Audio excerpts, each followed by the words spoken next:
You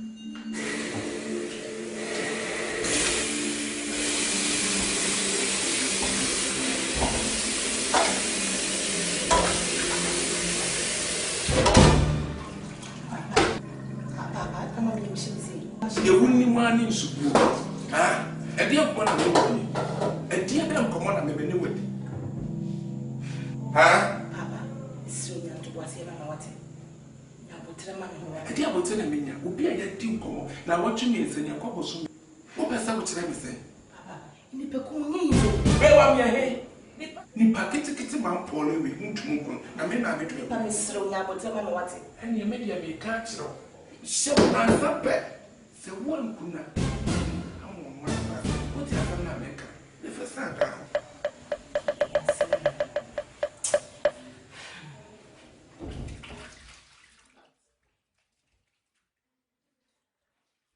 What's